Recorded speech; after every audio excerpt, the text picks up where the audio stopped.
welcome back to the channel. This is Brian Valdez with eXp Realty, and I have a great colleague out here. We're in the heart of Beaverton at Ranch Pizza doing this podcast, and I wanted to bring on my great friend Josh B.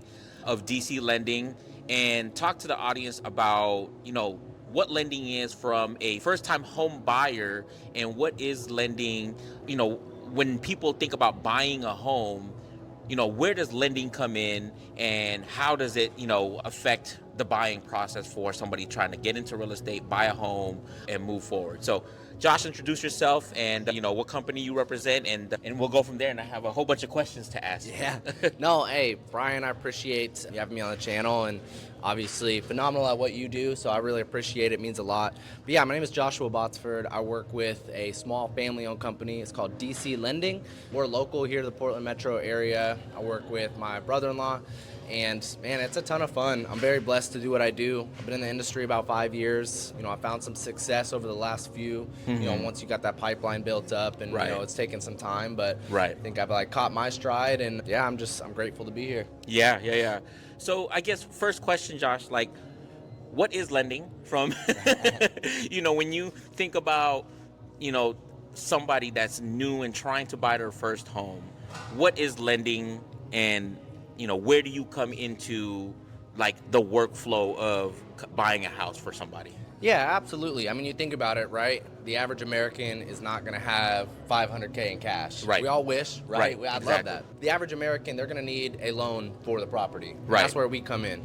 I actually operate as a mortgage broker, so we're shopping several lenders to make sure that we get the home loan product that works best for the individual buyer, catered to you. So as far as the process goes, if you're starting to look at homes, you're interested in buying, you come to us to make sure that you can actually qualify for that loan, and we run numbers, make sure monthly payments work out, the cash to close works out, and we're kind of off to the races from there. Right. And I think that's the biggest misconception. I think that when clients or friends or colleagues come to me as a realtor, they think I have all the magical numbers and I can tell them what the real market data is. I mean, of course, we have a general knowledge from a realtor standpoint, but I always try to tell friends, colleagues, and clients, anybody that's really interested, that's trying to buy their first home, second home, whatever it may be, you need to talk to a guy like Josh, because lending, they're going to have the real numbers that's going to be better than what you see on the news.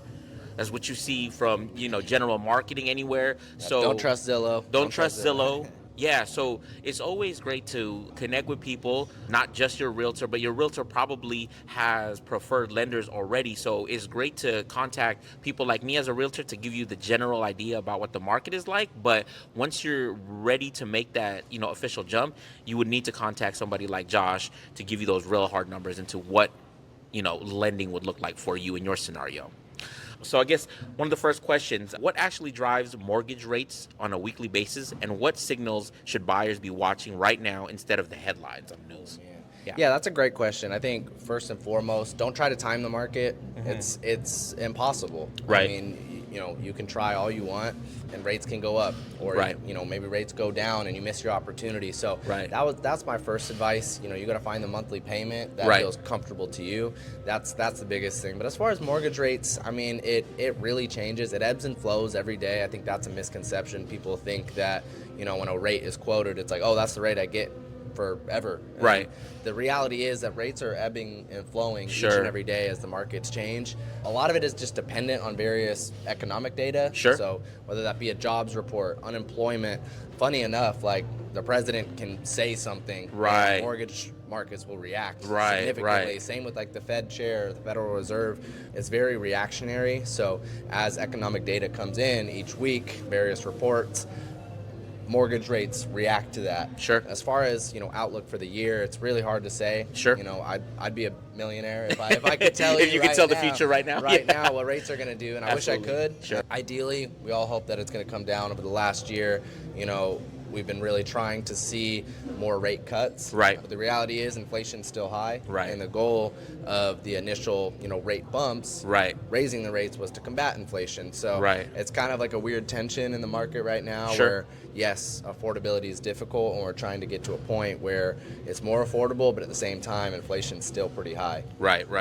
So, again, don't time the market. Yeah, literally, you can't. So it's conversations like this where you try to, get as early as possible when you have a realtor and you have that lender, when we work as a team to be able to get you the right information, at the time that you're looking to purchase, right? Yeah, So, absolutely. Yeah. All right. And how should buyers think about timing the market versus timing their life when it comes to rates in 26?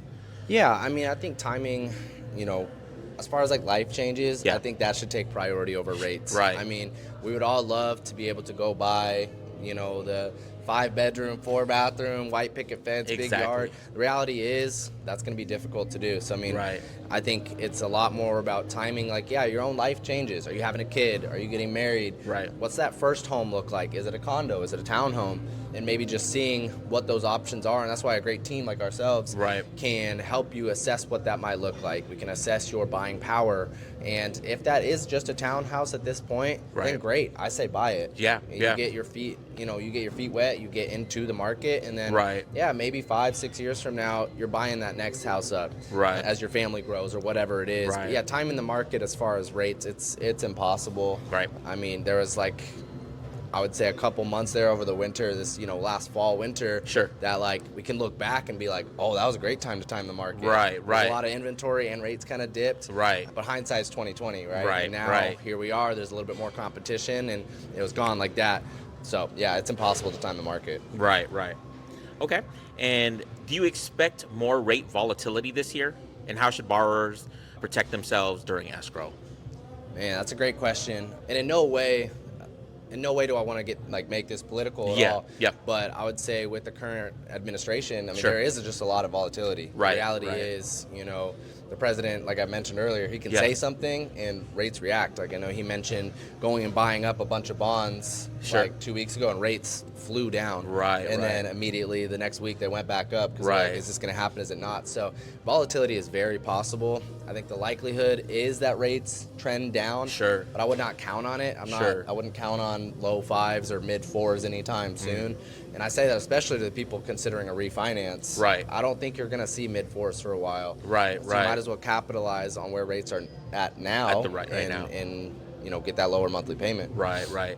And so how does that affect somebody, like if you were today signing paperwork with you and you lock in at, let's just say 6%. Yeah. And then tomorrow market goes up. When you sign paperwork today, is it locked in at the rate that was agreed upon?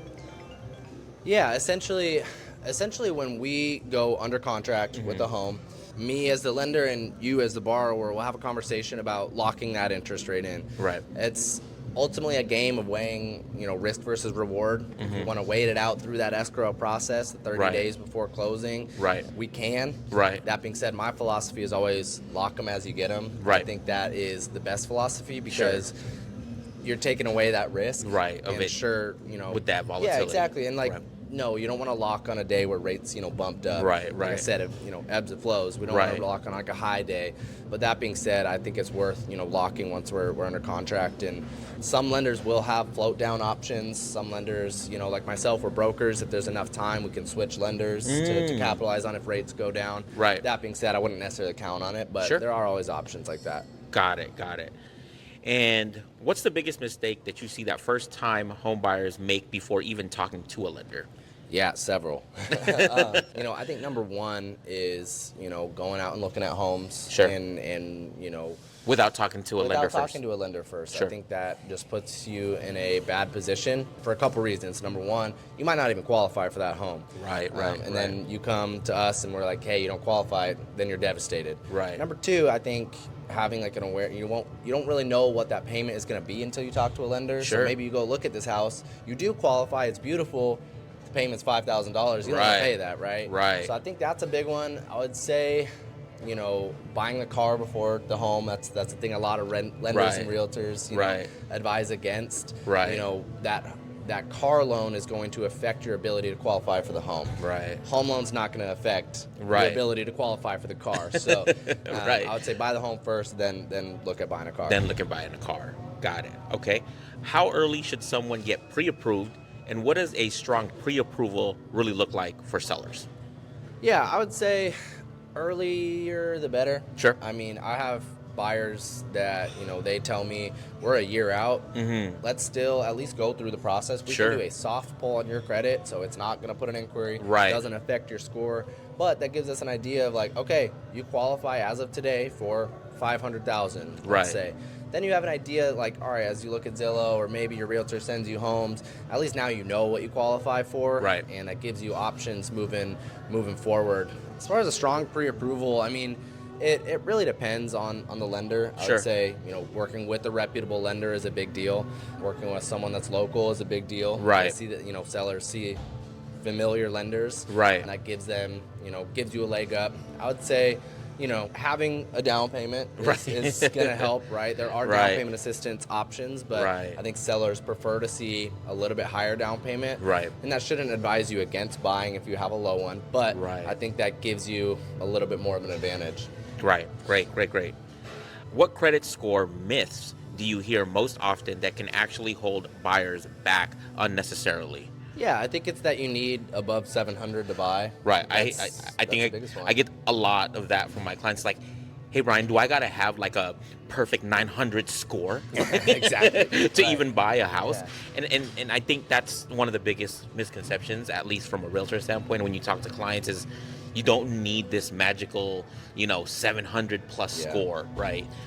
So no, I 100% agree. And I think another common misconception too is that FHA loans are only for first-time homebuyers. The reality is you just can't hold 2 FHA loans at one time. So if you bought your first house FHA and you plan to like keep that, you can't go buy another FHA. That one needs to be sold. I think there's a waiting period as well. But the reality is if your credit score is in the mid 600s, you can still qualify for an FHA loan. And their rates are honestly pretty solid. And that shouldn't hold back people from buying, even if it's your second or third home.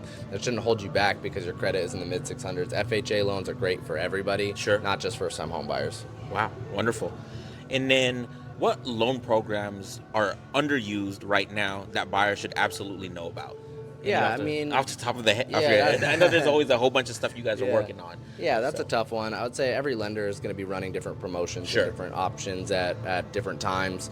I would say for us, probably the biggest one is a bank statement loan. I think for self-employed borrowers, the reality is a lot of them write a lot of stuff off, so that bottom line in income is pretty low. And unfortunately, as lenders, that bottom line is what we take. That being said, a way to combat that is a bank statement loan where lenders assess the last 12 to 24 months of bank statements, and they can, derive an income calculation from that rather than your tax returns. So it gives those self-employed business owners an opportunity to still buy a house. Even if they wrote a lot of stuff off over the last couple of years. So that's a unique thing that Josh just mentioned. I mean, I've had some clients, and being a realtor, I've experienced that when somebody's like, hey, I don't have a standard W-2.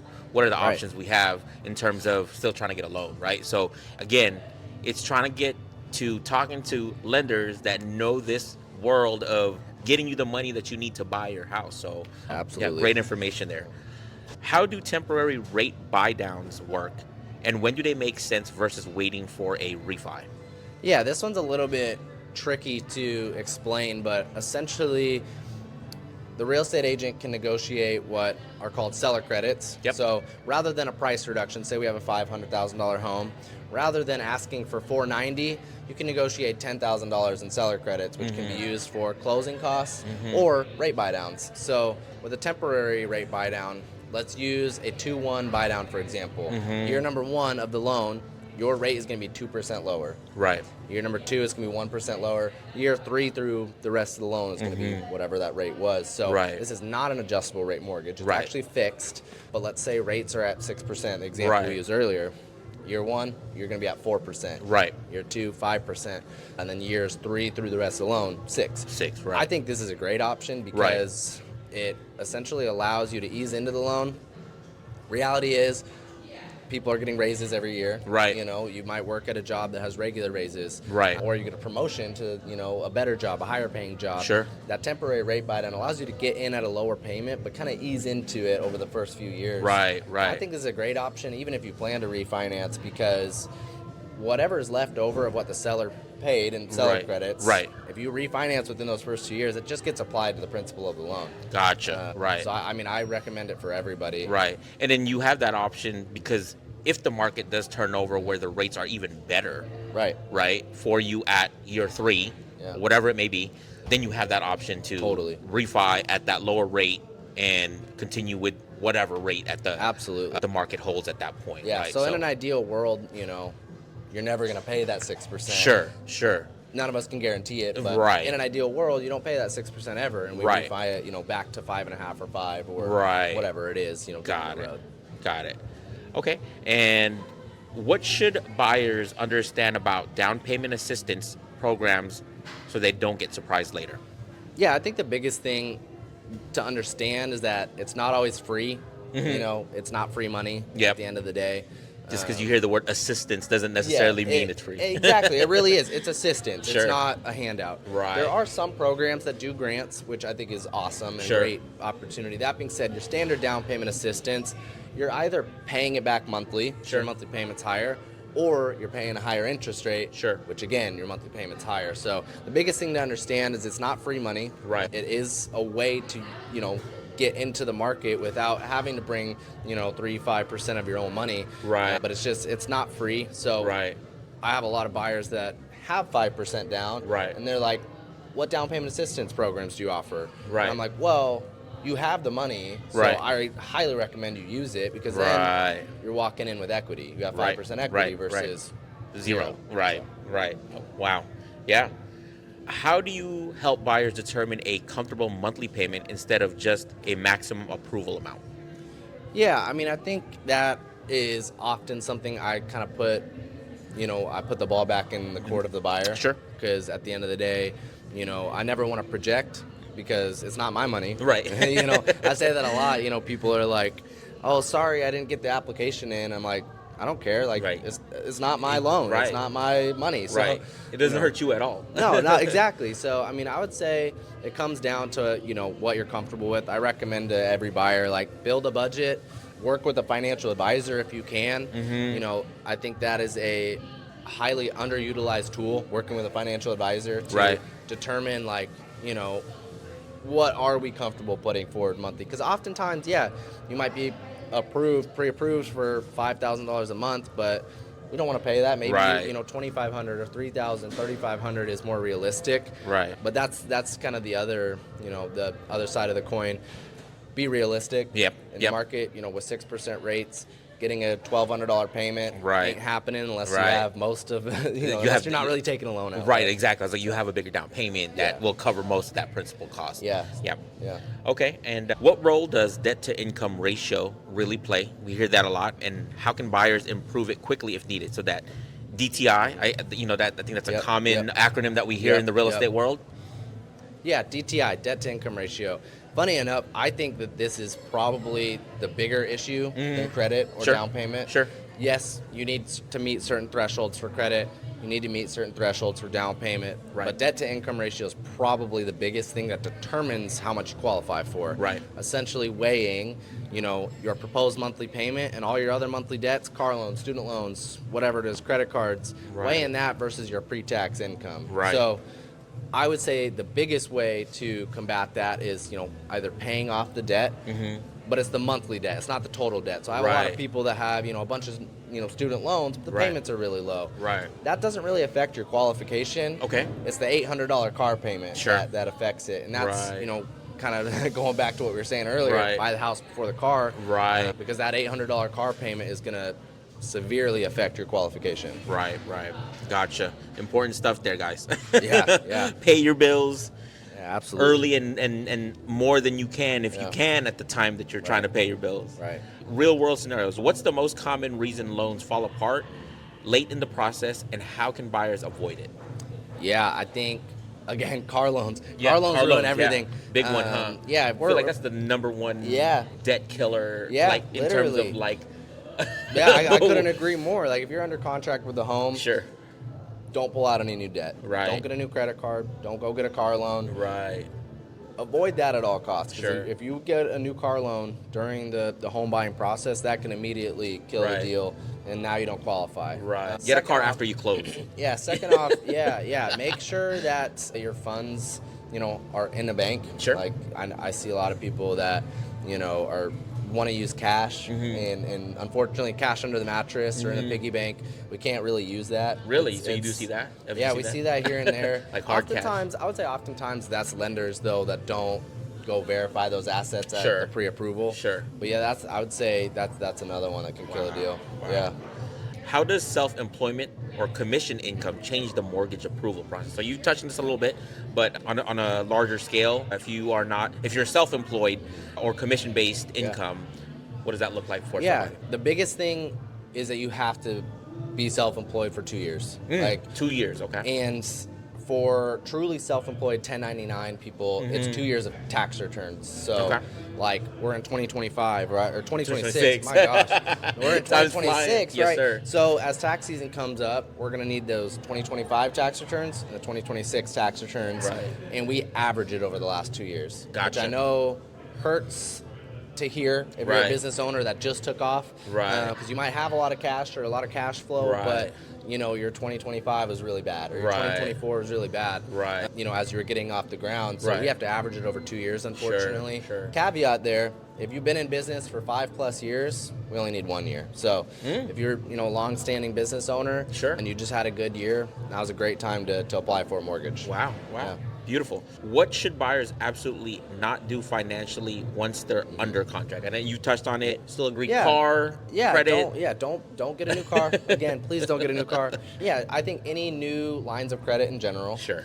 Any big purchases on credit. So, if you want to go buy a couch, do it with a debit card. Yep. If, those types of things can really hurt the deal, because lenders will actually go back and do like a soft pull on credit at the end. Sure. Not necessarily to try to ding you, but if your credit score all of a sudden went from 800 to 500, they want to know that before they officially lend you the money. Give you the money to use. Right. So that's a big one. I would say this one doesn't necessarily kill a deal, but try not to move money around. Okay. Essentially, lenders want to see where your money's coming from. So if all your money is in a savings account or all in a checking account, great. But I see buyers, they'll have 4, 5, 6 accounts, and they're, moving 10 grand from this one and 5 grand from this one, and then another 3 grand from this one. Lenders have to track all of that. Yeah. So to save yourself the paperwork, try to keep your money in one spot if possible. That's not to say you can't transfer it, out of your investments to your checking, but just be aware wherever money comes from, lenders are going to want to go back and source that. Gotcha. Where are we? Maybe you may or may not know the answer to this. Where are we with people utilizing crypto? Oh, man. Yeah, from what I've seen is, as income, probably not. Yep. As assets, it just needs to be liquidated. The biggest thing is how volatile it can be. Sure. And it's like that with any investment. I would say regular investment accounts, if we're going to use that as assets, we need to have 20% more in that account than your cash to close. Gotcha. Just to, essentially make sure that we're okay, with the volatility. Crypto's even more volatile, so I think, lenders are slowly starting to roll out and come around to the idea and start considering it as assets. But the biggest thing is it just needs to be liquidated. Gotcha. And I guess last question, from your perspective as a lender, what will separate successful buyers from frustrated ones over the next 12 months? Just preparation. Preparation. I love it. I mean, I like to think of like myself as like a mortgage advisor. Sure. And I'm sure you feel similarly with real estate. Right. Like, people more often than not want to wait to talk to a lender until they have a house in place. Right. And that's, I think, what ends up biting you in the butt a lot of times. So I think preparation, talking to a real estate agent, talking to a lender early on in the process. Again, we don't have to do any hard credit pulls or anything like that. It's literally nothing scary. It's risk-free and costs you $0 to talk to a lender early on in the process. There you go. And if it's someone like me, I'm happy to do it. Like, I want to, help my community. I want to help the people around me and make sure that they feel prepared to buy the house. So, even if you're 12 months out, I highly recommend talking to the lender and at least seeing, like, all right, what could we do today? And from there, maybe we set some goals, whether it's, hey, pay off this credit card, or, hey, you might need a higher paying job, or just, you need more work history, whatever it is, you can at least prepare. That way you're not blindsided.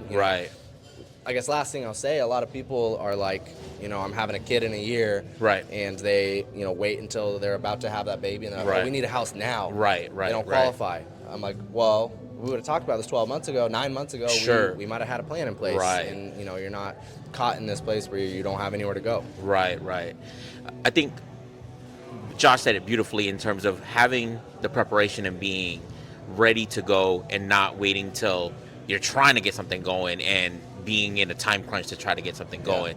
I think I just wanted to add on one more thing, and I think a lot of clients for me always ask me, what's the difference between if you can explain this, a soft credit pull and a hard credit pull. And I think a lot of customers and clients always, like, they're scared to, like, you know, get credit ran and checked, just like going to get a car, right? Like, you go and they're like, we have to run your credit. But what if you want to shop the loan around, right? And various lenders are going to want to test your credit, let's say, right? So what is a soft pull? What is a hard pull? What are the differences? And just so that the audience knows what that means for them. Yeah, I have a couple notes there. Number one, you know, soft pull essentially just does not put an inquiry on your credit. Okay. So whatsoever, it's not going to affect your score. It simply shows us, the lender, what your credit score is and what your liabilities are, and that's it. So it's not an official pre-approval until we have a hard credit pull. Sure. That being said, it's essentially a soft pre-approval, if you will. Hard credit pull is like an official inquiry on your credit. It's kind of the real deal, the final thing,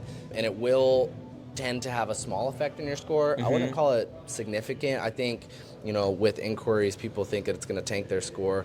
More often than not, it hits your score because you pulled out a new line of credit. Right. And that new line of credit is what is affecting your score more so than that inquiry. Right. But that being said, if you do plan to shop around for a car or shop around for a home loan, credit inquiries within like a 30-day span only hit your credit one time. Right. So like if you go to, you know, myself and 2-3 other lenders, we all pull your credit and do a hard pull. It's only You're not getting dinged down every single time. It's only going to ding you one time. Gotcha. Yeah. And I think that's what, you know, a lot of customers and clients always are unfamiliar with is you can talk to as many lenders as you want, and if they have to pull your credit, you're not going to get dinged, you know, 5 times, right? So I get that a lot, is like people are really scared and wary about, like, are they going to pull my credit? Like, blah, blah, blah. I'm like, yeah, they potentially will have to, but just keep in mind that if you're in this process, you're not going to get dinged 5-6 times, right? So, yeah, that's a great way that you explain that for people out there.